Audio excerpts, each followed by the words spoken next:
benda ni susahnya? Wait, sini. Ya? Ni apa? Soalan ni aku tak faham lah. Wish, kalau yang ni aku pun tak tahu. Kejap. Yang mana? Yang ni. Oh, senang je. Yang ni kau bagi dengan ni. Lepas tu kau dah nak dengan ni. Oh. Korang tahu tak apa maksud ilmu? Tak.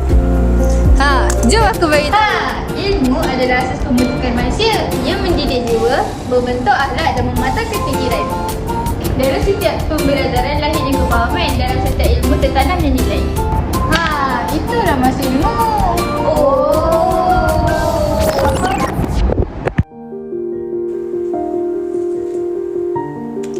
Seiring perubahan zaman, teknologi hadir membawa lembaran baru. Dunia kini bergerak pantas, tanpa sepadan dan tanpa batas. Teknologi bukan ganti ilmu, tetapi jabatan yang memperluas maknanya.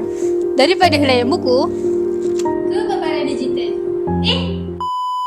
Daripada kapur dan papan hitam ke skrin interaktif yang menghubungkan dunia. Okey. Okey. Sini. Nak tanya soalan boleh? Aku gila tau. Apakah makna ilmu bagi awak? Bagi saya lah, ilmu tu kunci untuk manusia menjadi bijak dan berjaya. Okey. Nak tanya lagi satu soalan boleh? Kejap.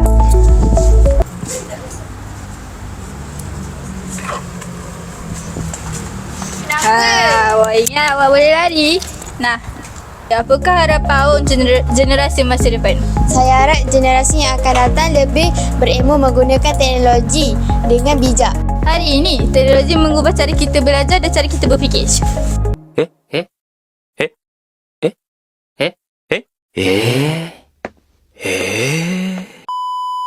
Guru tidak hanya lagi menyampaikan ilmu tetapi membimbing penerokaan. Pelajar tidak lagi hanya menerima tetapi mencipta, meneroka dan berinovasi. Dalam ruang digital yang terbuka luas, generasi yang lebih yakin, lebih kreatif dan lebih bersedia menghadapi cabaran dunia.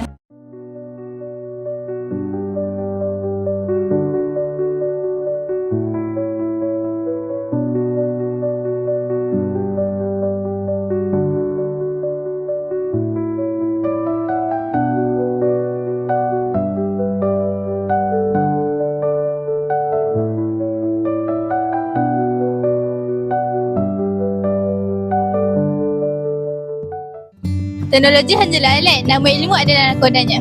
Ayuh kita bawa ilmu di hati, teknologi memperkasa generasi. Saya, Nur Aida Syafiqah, izin mengundurkan diri. Assalamualaikum dan salam sejahtera.